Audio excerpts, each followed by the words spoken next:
Started. Good afternoon again, everyone, and thank you for participating in the City of Coronado's virtual Climate Action Plan workshop.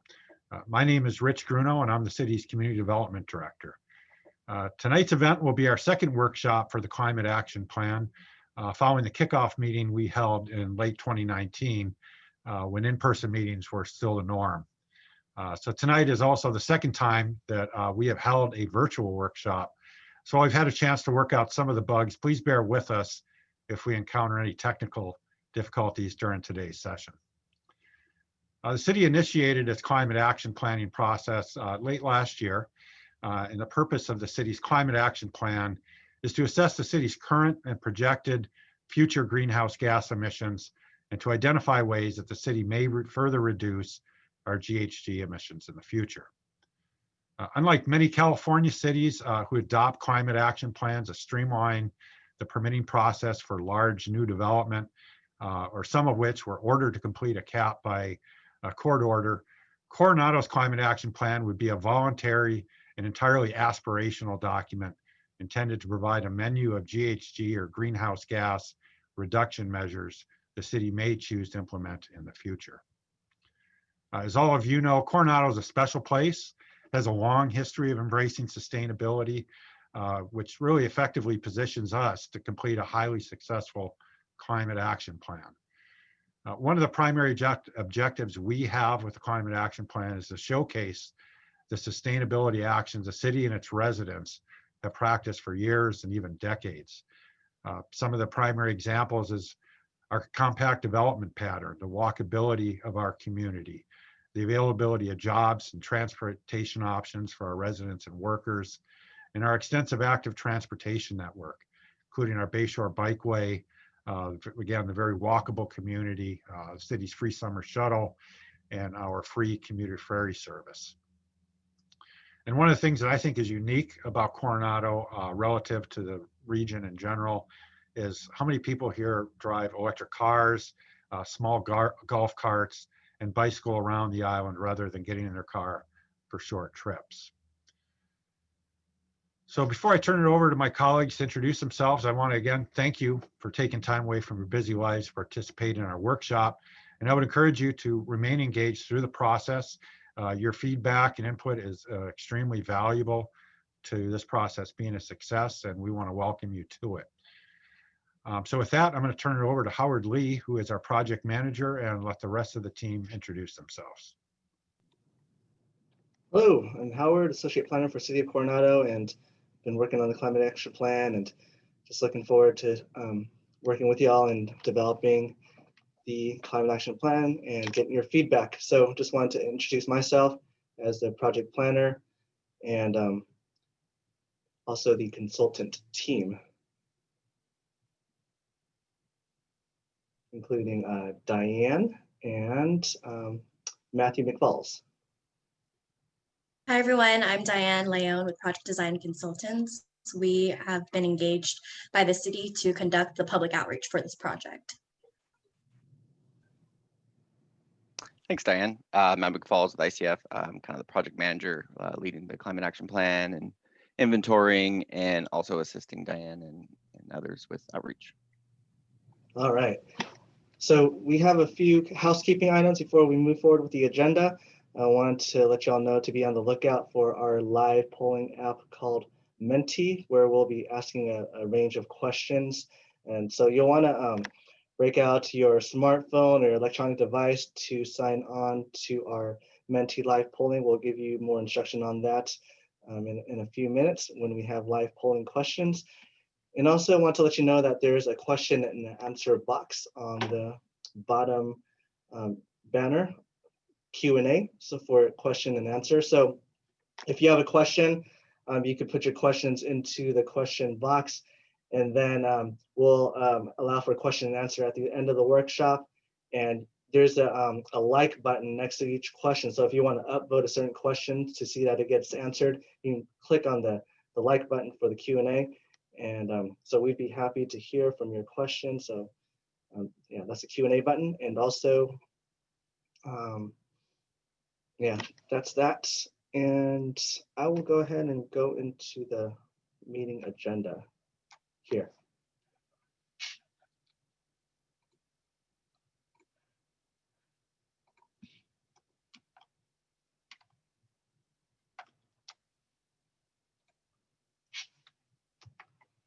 Okay, so today we'll be talking about Comment Coronado, which is the public engagement platform for the Climate Action Plan. Essentially, it's an alternative to our in-person meetings. So we wanted to initiate this public engagement platform so that people can engage in the process, even in a COVID environment. So we can collect your comments, have you take a survey, post ideas on different reduction measures that you might be interested in having in the Climate Action Plan that may be appropriate for the city. And we'll also go over the Climate Action Plan inventory and forecast summary, and that was prepared this past summer by our consultant to give you an idea of the different baseline emissions that are coming out of the city. And I'll also go over some benefits of a climate action plan and just the different reduction measures and the related benefits that it can have other than reducing greenhouse gas emissions. And we'll also have a portion devoted to question and answer to answer any questions that you might have. So I'm really glad that you all are here. So let's go to our first live polling question.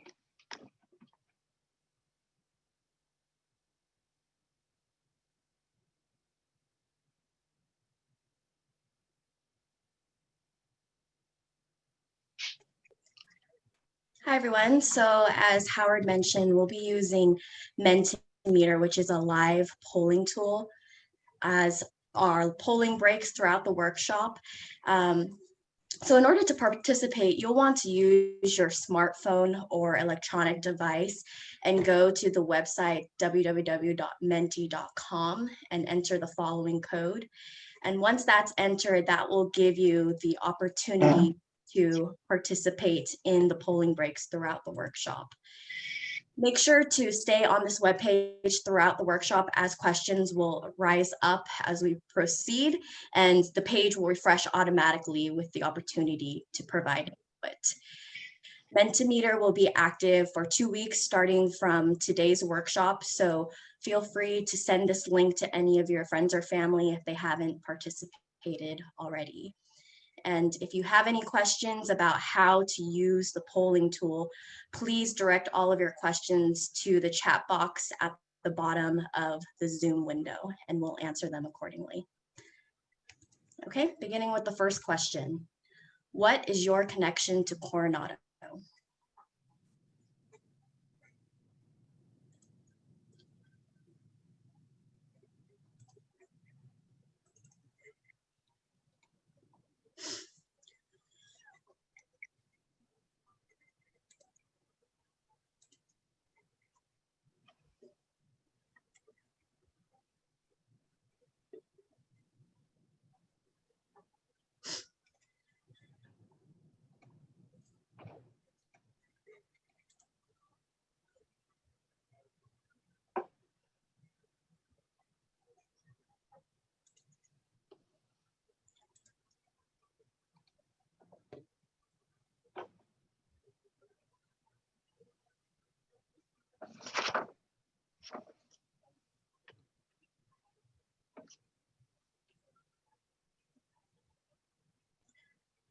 Okay, looks like majority of you have responded. Most of you do live in Coronado, with some exceptions of people working and visiting. So I'll pass it back to Howard, who will talk about the Comment Coronado website.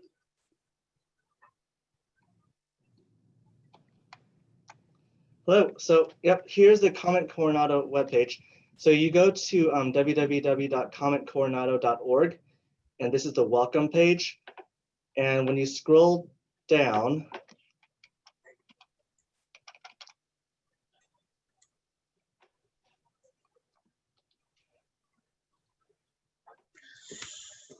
you can, when you scroll down, you'll see the project page. So on the project page, you'll see the project description, and then a news feed, a community survey that is now live. So you can click on the Take Survey link, and then it'll take you to the survey. So you'll need to register to get to the survey. So registration, it includes your email, a password, providing answers to a couple questions, including, what is your connection to Coronado and which decade you were born, and then you register for it. And that'll allow you to participate in the survey. So it's essential that you register so then you can sign in to participate with the community survey so we can get your feedback that way. And also we have a tab for ideas to reduce greenhouse gas emissions in the city. So here you can post different ideas about Howard, what share you might. share your screen. You're not sharing your screen. Okay, sorry. Sorry, man. Tried to IM you, but Thanks. Okay, here it is. So here is the ideas wall. So you get there by going to the climate action plan page, and then you scroll down, and then there's a tab that says climate planning ideas. So you click that, and then you can post different ideas here. And again, you'll need to sign in and register to be able to post your different ideas. You can post, like for instance, if you wanted to plant more trees or had ideas about EV charging or that kind of thing, you can click the like button if you want it, if there are certain ones that you liked, that kind of thing. And then here's the register button. And then right below the register button on the project page is the stay informed. So this is for the purpose of getting email updates. So you can put in your email here and then click the subscribe button to get email updates. And then we have my staff contact here below, documents related to the climate plan, and also key dates. So the key dates currently are the survey is open today, so you can start providing surveys. So highly encourage you all to do that. And also the ideas wall. The ideas walls is also available to provide different ideas. So I wanted to share that with y'all. And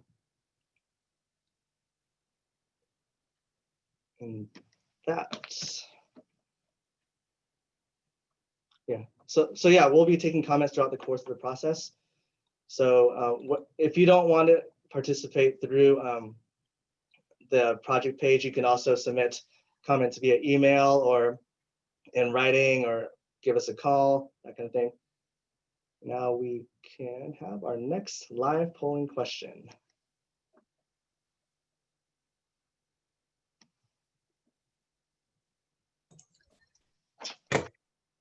Okay, time for our second polling break. So for those of you who are just tuning in, we are using Mentimeter as our live polling application to host live polls throughout this workshop.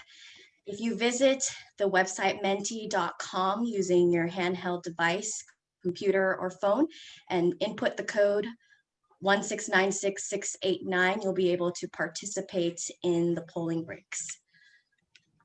If you have any questions, as always, please direct them to the Q&A chat box in the Zoom window. Next question. What 3 words describe what you like most about Coronado?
Okay.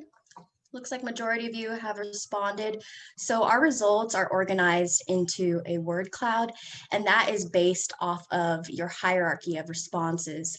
So words that you see like walkable, community, walkability, beach, and neighborhood, those are responses that were heavily answered.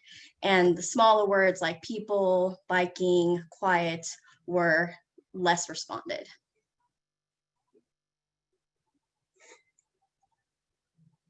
All right, moving on, I'll pass it on to Matthew, who will talk about the climate action plan. Thanks, Diane.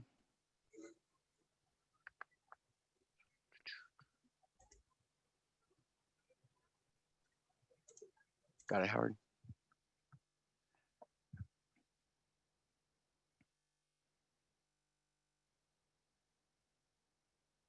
Sweet. Next slide, please. Yeah, so we're going to talk about the climate action plan for those of you that were at the workshop back in September pre-COVID when we were all in person. We talked about some of these elements or items. So first step is to kind of remind everyone about the kind of the stages or elements of a climate action plan. So it's basically broken down into 4 key distinct elements. First is the inventory, which is basically just established as a baseline, usually based on some sort of recent year activity. A forecast, so you take that inventory and you kind of trend it towards the future based on growth that's expected. The next step after that is you develop reduction targets and then measures associated and to meet those reduction targets. And then later on, and then after the cap, you develop implementation and monitoring to track progress and to implement the projects or stuff that's in that climate action plan. So the discussion here is just the inventory and the forecast part. If you hit the next slide real quick, Howard, it'll box it, really cool animation. So that's what we're discussing right now is those 2 first elements. So, and I said, like you said, there the other parts of the cap, reduction targets and implementation and monitoring will be the subject of future workshops and will be discussed later when we talk about schedule. The other element that I wanted to bring up real quick is kind of the difference between the community and the municipal inventory, that they overlap, they're different, but they're related. So the community is essentially the city as a whole. For example, emissions associated with energy use at residences within the city or motor vehicle travel associated with residences and buildings within the city. And then the municipal portion of the inventory is the emissions associated with city activities. So such as energy use at city buildings, such as City Hall, fuel consumption associated with the city fleet, also equipment associated with activity at parks and that kind of landscaping type stuff. So although these inventories are developed separately, they are related, there's overlap. And in some cases, there's small amounts of emissions that are in both. So such as employee commuting, some of their emissions would be accounted for in the regional inventory. We get VMT from the regional planning agencies. Some of that commuting would be in there. It's also associated with Coronado's municipal inventory. There's a little bit of overlap there, but as we discussed, it's not that big, not that much. And it's just, we develop both at the same time. So they're both related. Next slide. Sure. All right. So the draft inventory is shown here. Just a quick note on terminology. You're going to see the acronym CO2e a few times. You may or may not be used to it. There are numerous greenhouse gases. CO2 is the most common one talked about, but there are others such as methane, nitrous oxides, other ones that are associated with industrial processes and manufacturing. So each gas has a warming potential.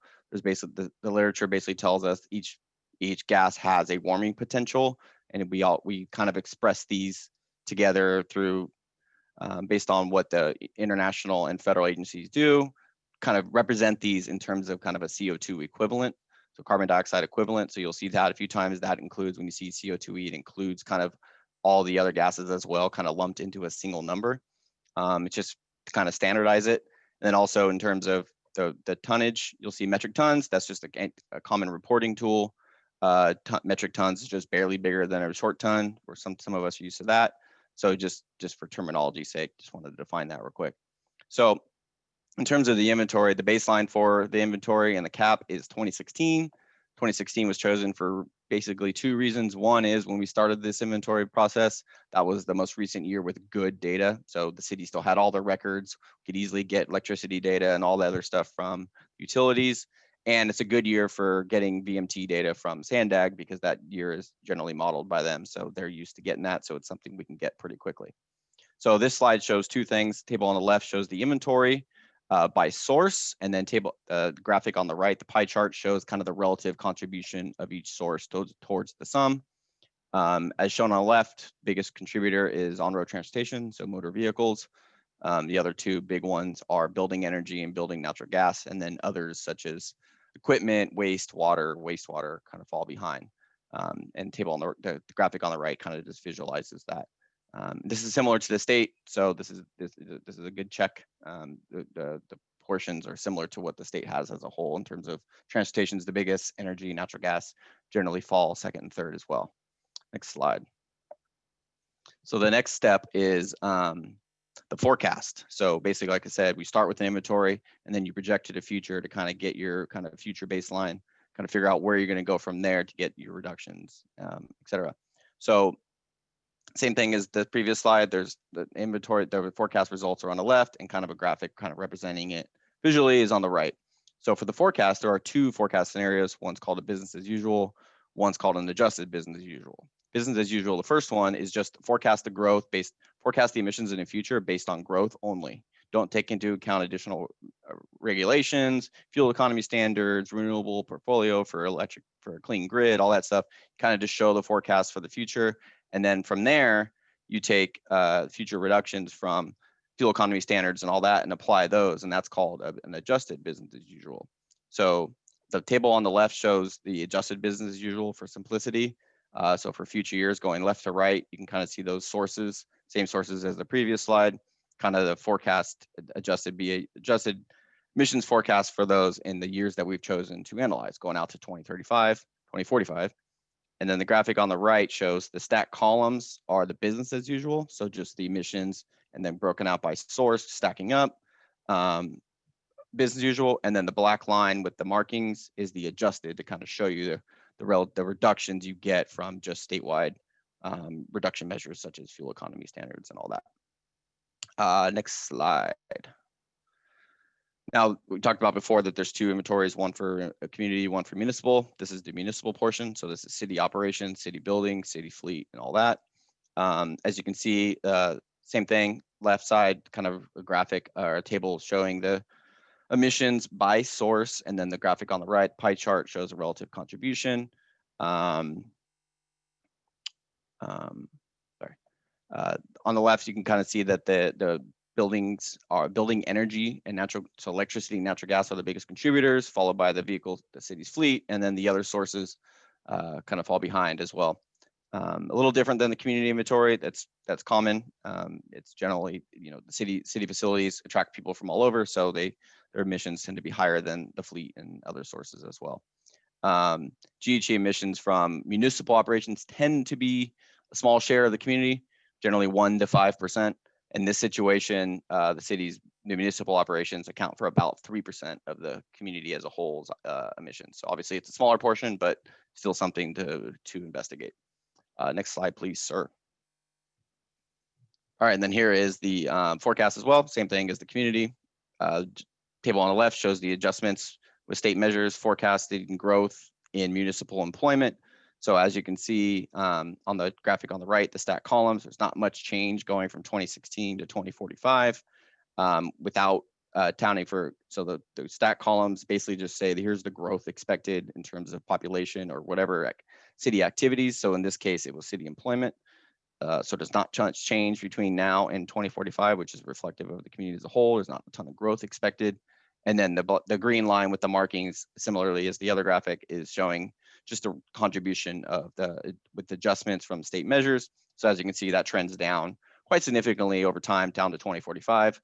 The other thing worth noting, and I didn't note it in the last slide, is you'll notice that 2045 emissions from, say, electricity go essentially to zero. So we're accounting for state measures. So in 2045, CARB has a rule that the grid will be carbon free. So we're accounting for that in this forecast as well. So you can see that the emissions trend down over time based on what the state is doing. Next slide, please, sir. And then just one more to finish up, just kind of relative to kind of the emissions and context, kind of how does Coronado fit in with what the region is doing, and then kind of how does Coronado, kind of the thing Rich was talking about before, city's unique, it's efficient, people walk, people take electric carts around. There's a thing, it's a small community, so you would think, you know, it's good to show it in context relative to other areas.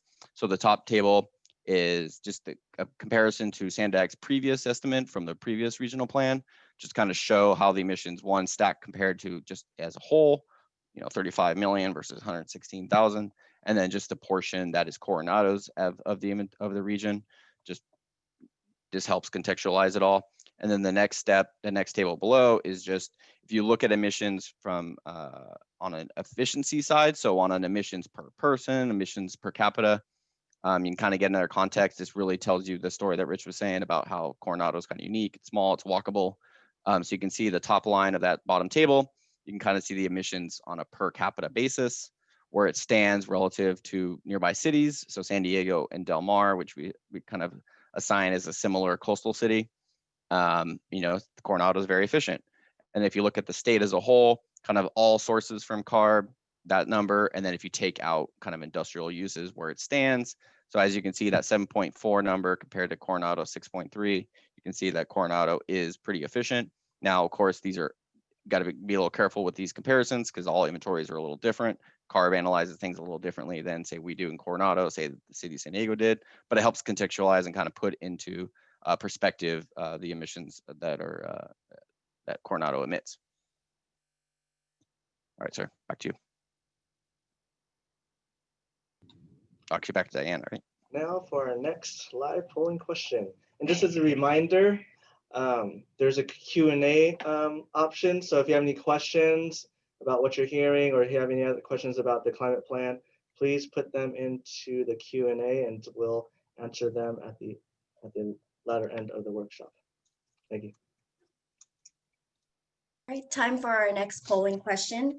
To get to the live polling, again, you'll want to use your phone or computer and visit menti.com and use the code 1696689 to participate.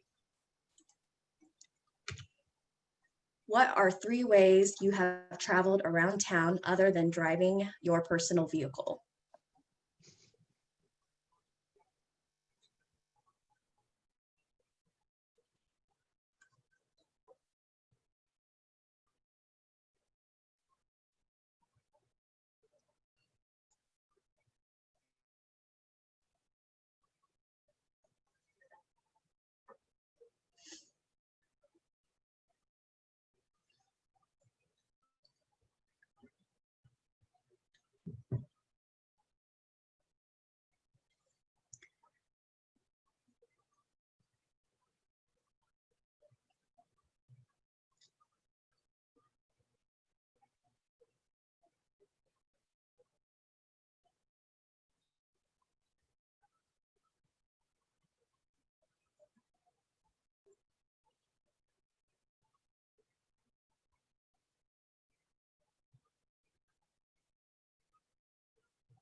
All right, again, results are organized into a word cloud. So the words that you see that are the largest, those are the most popular votes. Looks like many of you walk, bike, and carpool, take transit around the city. Okay, I'll pass it on to Howard, who will talk about the benefits of CAP.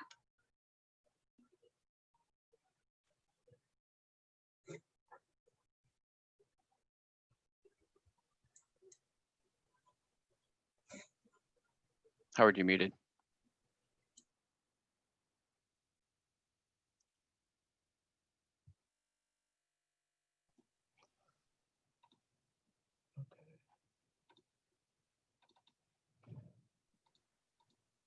Okay, so for this next section, we're going to go over some reduction measures from the different sectors. As Matthew had mentioned, 43% of the city's baseline emissions are from on-road transportation. So that's a big chunk. And then another significant piece of the pie is building energy. So the vast majority you'll see in climate action plans will be policies that relate to transportation and building energy. So what that could look like in Coronado as just as some ideas, and we could consider having a year-round shuttle service. We have a great summer shuttle that we've had ongoing for many years now, and perhaps we could expand that and use an electric year-round shuttle service for our community members and visitors. Maybe we can expand upon having more electric vehicle charging stations. I think currently we have about 14 in town, and we're looking to install more around town to accommodate and support our electric vehicles and to encourage the use of that. So although not everyone's going to purchase a Tesla, there continue to be more affordable electric vehicles that are offered on the market for the mainstream public to utilize. So there's opportunity there. And there's also the concept of neighborhood electric vehicles, similar to how the San Diego downtown has the circuit program where they can shuttle people around to downtown for free. We could consider doing that around town as well. And also we have a ferry service that we know and love and we've used all these years, and perhaps we can make that more energy efficient to reduce carbon emissions that way. So those are different ideas to consider, and we want to hear from you all about your ideas of how we can incorporate different carbon reductions here in town that makes sense, that would be appropriate for our local setting here.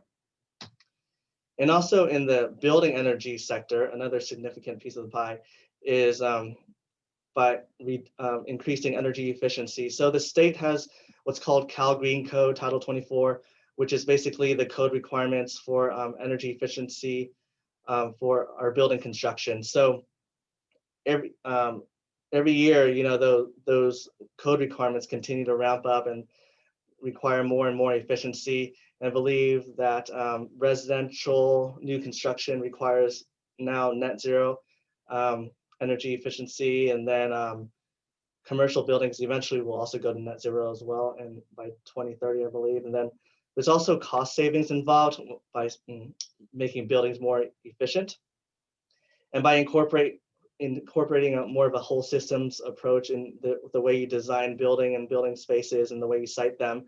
You can incorporate different natural heating and cooling measures to a home or a commercial building by incorporating shade trees and insulation, that kind of thing. And by having these natural features as part of a building system, that could also improve employee morale and productivity. So there's different co-benefits that go along with these carbon reduction, greenhouse gas reduction measures.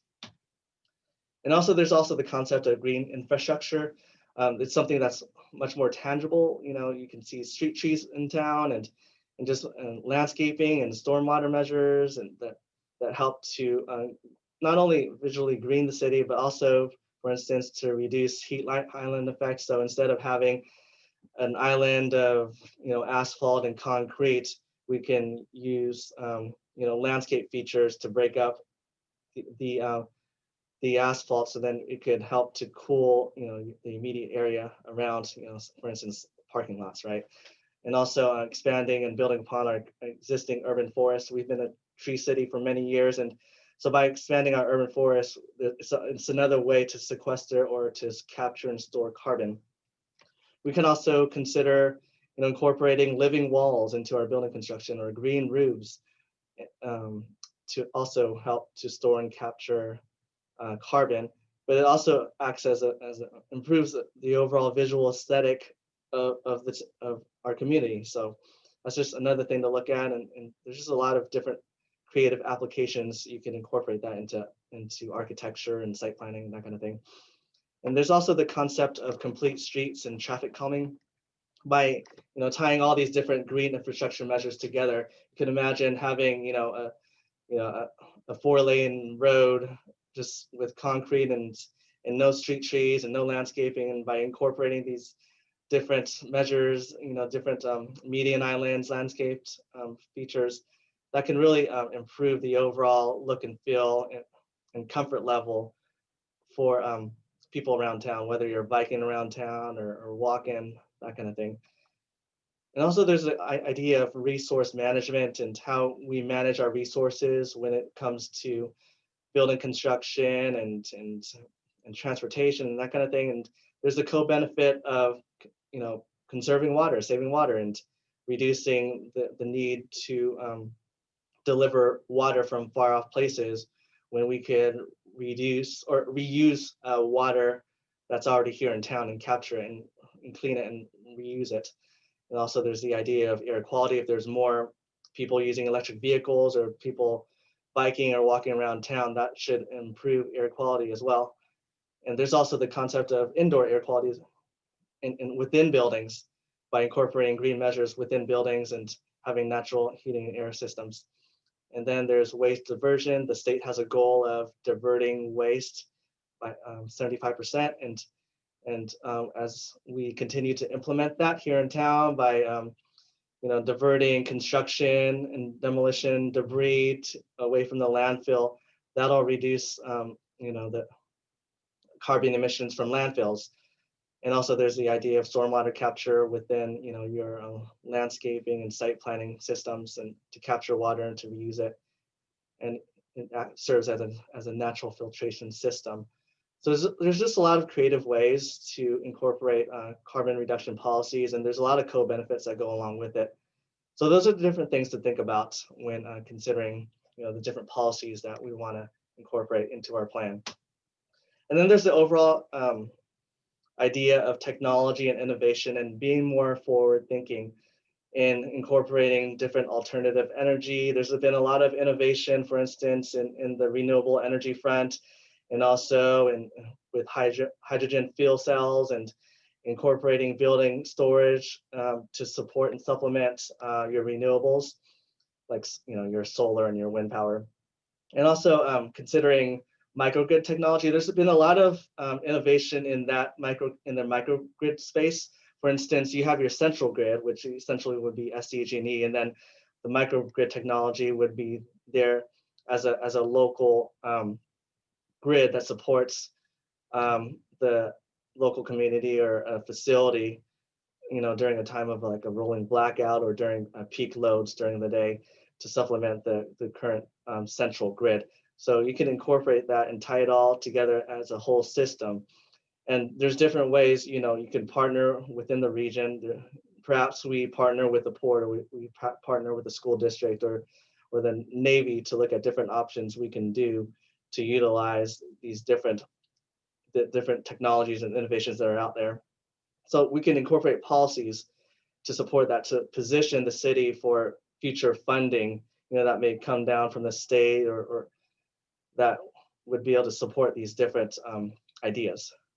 So those are different things to think about, and want to share that with you in that way. So I wanted to introduce our next polling question.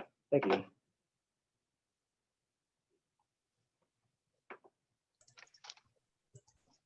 All right, time for another polling break. In order to participate, again, you'll have to use your cell phone or computer, go to menti.com and use the code 1696689. Next question. Rank the 4 sectors from the CAP inventory by order of importance the city should focus on to reduce greenhouse gas emissions.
Looks like majority of the votes are in. Top priority is transportation, followed by building energy, water and wastewater, and solid waste. All right, and then our last polling question of the night. Briefly describe reduction measures you would like to see in the city's climate action plan. For example, plant more trees to capture and store carbon.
Okay, lots of good answers ranging from solar panels, community choice energy, solid waste converted to energy, more shade trees, building code. All of these are good answers that will be incorporated and considered as part of the city's climate action plan. Looks like there's some more coming in. So that was the last polling question of the night, but as a reminder, this menti.com live polling application will be available for 2 weeks starting from tonight's workshop. So feel free to send this link to any of your family and friends who haven't participated yet, and all of those results will be collected later on and posted to the city's website.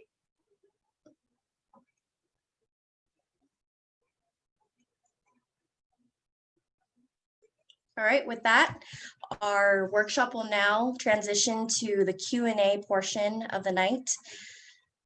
As a reminder, please direct all of your questions to the Zoom chat Q&A, and there is the option to thumbs up or upvote if somebody has already asked a question that you need answered. The City of Coronado and our consultant team will answer your questions accordingly. All right, let's get started.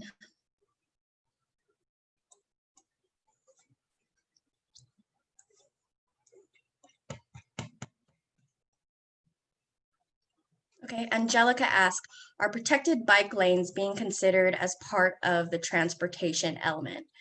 What about the more dangerous crossings that prohibit people from viewing, walking, and biking as a safe method of transportation in town?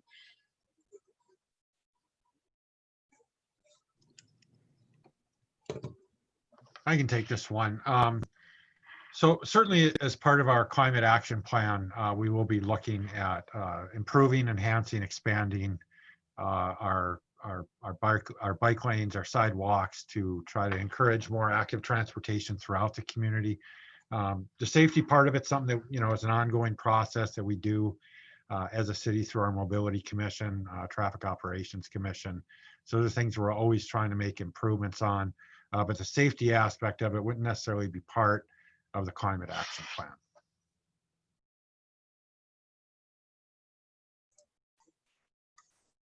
Thanks, Rich. Next question.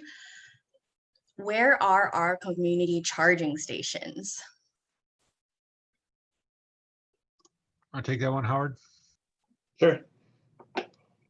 So we have EV charging stations around town. We have them at City Hall, and then we have them at Vernetti Park, and also in other parts of town is at the different park facilities.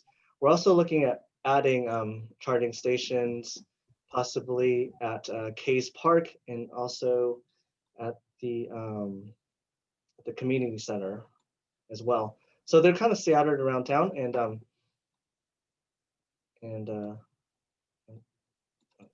You know, one thing we might do is add a map on our climate action plan webpage to show the community where some of the electric vehicle charging stations are. I know we also have some at the Dell. They've got a Tesla station there, and I think the Marriott does as well.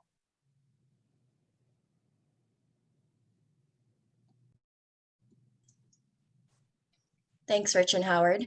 Next question, is our Coronado plan really optional if we have to comply with California's order to be carbon neutral by 2045?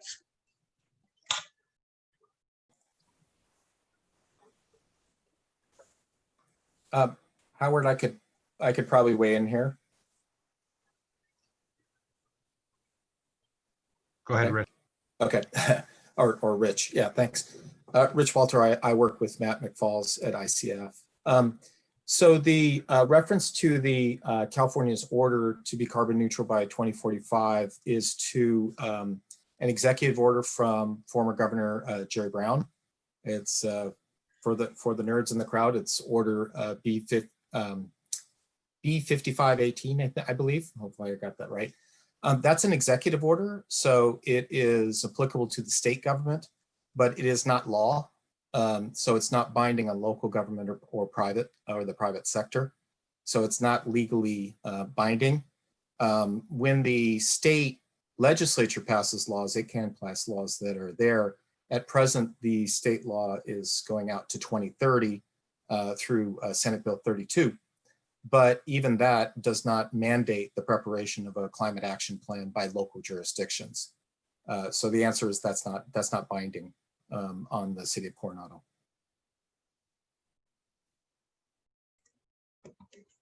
Thank you, Rich. Next question.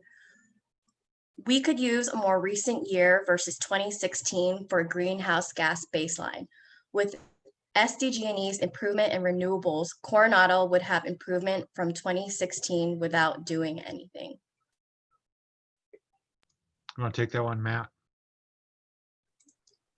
Yeah, definitely. Oh yeah, video as well.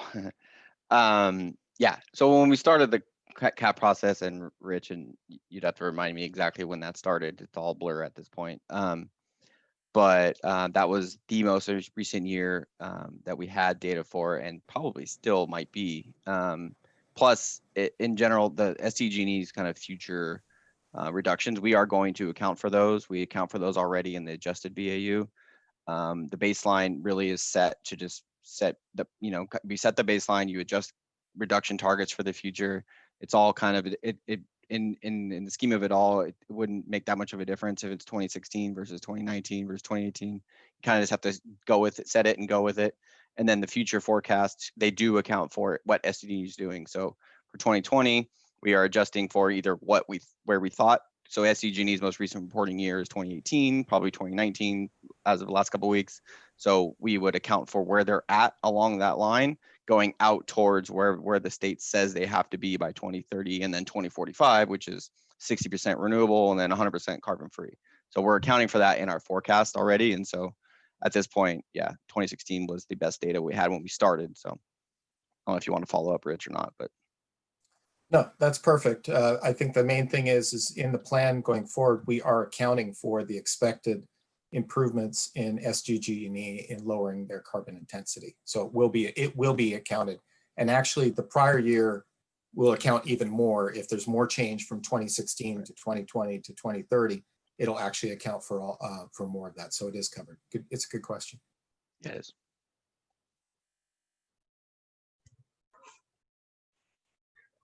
All right, next question.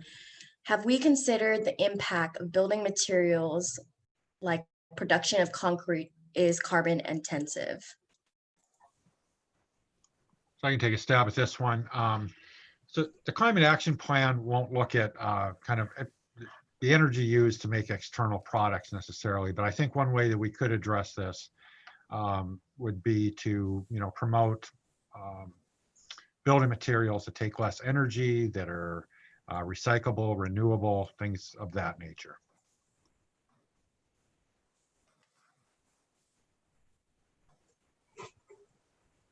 All right. Given the high percentage of second homes in Coronado, how is denominator for per capita figured? So, when we use that, we use population figures that are put out by either the Department of Finance or Sandag or some other entity. And sometimes those numbers are a little bit different. We are aware, of course, here in Coronado, that we do have a lot of second homes without full-time residents. Some of that is accounted for in these population estimates, but frankly, I don't think everyone is. But those numbers are not adjusted based on what we know is a reality, that we have a lot of homes that are vacant for part of the year. That's not built into our per capita emission estimates.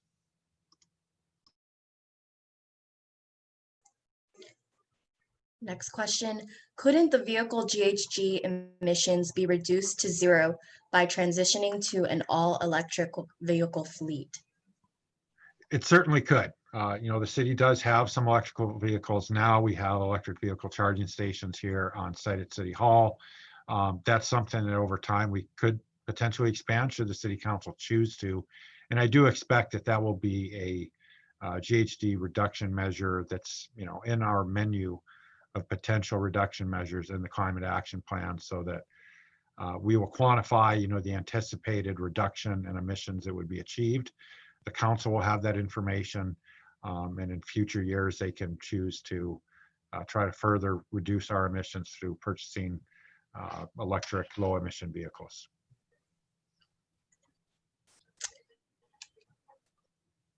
Next question, what is the feasibility of implementing a program like budget-wise technology? So, it's something that is feasible. Again, this might go into the category of something that could be described as a potential GHG reduction measure. In terms of implementing it, that's a little beyond the scope of what a climate action plan does. We look at activities, programs, things the city can do in the future. We quantify what the anticipated emission reduction would be. And then in the future, we look at those and do a little bit deeper dive to figure out what are the cost implications, the logistics, and other things that decision makers, the information they need to have.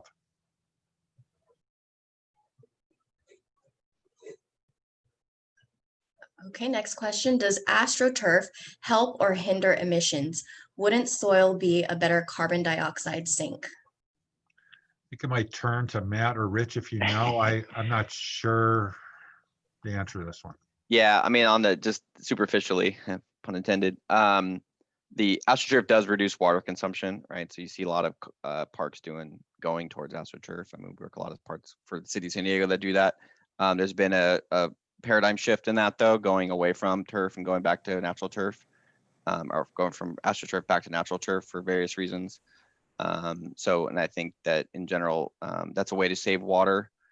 There is the potential for, and maybe Rich can jump in this more because he definitely knows more about it, but it would be minimal savings on water for sure. But obviously there's impacts associated with one, constructing it, adding it. And then in terms of the sink stuff, I don't know if Rich wants to chime in on that or not, but. Yeah, as general, natural turf is, you also have fertilizer that you don't have for AstroTurf, and fertilizer, nitrogen-based fertilizer, that is, also does result in emissions. So that's another concern. And as to the sequestration, i.e. the sort of the carbon sink, vegetation in the soil taking up carbon, it's true that soils do that, but in most urban type turf, it's lost. It grows up and then you cut the grass. And while it does have some root mass below, it doesn't really grow over time and build it up like layers and layers and layers. That does happen in forests and in some of those where you can get a lot of sequestration, but where you have annual grasslands and other maintained grasslands, it's often not a huge sink. It's more in wood and trees, and then vegetation that really puts down a really big root structure that then can sort of create that carbon sink over time. Yeah, thanks, Rich. It's a good question. Next question, what will the CAP's overall emissions reduction targets be? So it's a very good question. It's going to be one of the next milestones of our climate action process is to be determining what our overall climate reduction goal is going to be. I anticipate sometime shortly after the new year that we will go to the city council, present them some options, and we'll make a decision based on that. So right now we don't have that number. We're still getting our arms around the inventory, the forecast, and but that's something that's coming up quickly. Thanks, Rich. As you think about creating medians and other reductions of number of lanes of traffic, have you considered the increased emissions related to traffic backups and car idling? Yeah, absolutely. I think as we mentioned earlier tonight, transportation is a leading producer of GHG emissions. Idling in traffic is particularly bad, and as we all know, we have problems with that, particularly with traffic coming on and off the base. The bridge gets backed up often. So that will be something that we consider. There's alternative transportation strategies you can employ to reduce that. Those will be obvious measures that we have in the climate action plan. And we'll look for some other creative ways to do it, but it's candidly really difficult to address the traffic emissions from a small city, particularly when we won't necessarily control all the cars and uses that they're going to. All right, so we've had a lot of great questions here. We have a lot of great questions in the queue, and but for the purpose of honoring everyone's time, just wanted to let y'all know that we're right at 6 p.m. It was intended to be a 1-hour workshop, and we've taken note of all of your questions, and we'll definitely provide a response as best as we can. Maybe we'll create an FAQ on our project webpage. And also just wanted to encourage you all to go to commentcoronado.org again to fill out the community survey and to input all of your great ideas in, so then they can be included and considered as part of the process. And also want to let you know that the Mentimeter polling questions will continue to stay live and available for the next 2 weeks for people to provide their input that way. And also please post ideas to the ideas wall also on commentcoronado.org. We definitely really appreciate your feedback and your questions in this really important plan. And we want to continue to work with y'all to develop a plan for Coronado that would be something that we're really proud of. So yeah, with that, we just want to thank you for being a part of this process and for attending and taking the time out of your busy days and just being a part of this process. We really appreciate it. And thankfully, yeah, we could have this meeting. Maybe in the future, we could have an in-person meeting instead. But yeah, definitely appreciate this time that we've had together and looking forward to hearing more of your feedback moving forward. Thank you. Before we log off, Howard, I do want to say that if anybody submitted a question, didn't get an answer, and like immediate follow-up, you're welcome to call either Howard or I, but we will follow up, provide answers to these questions. We'll post them to our website, and we'll try to email those answers to you directly if we have your information. Thank you very much.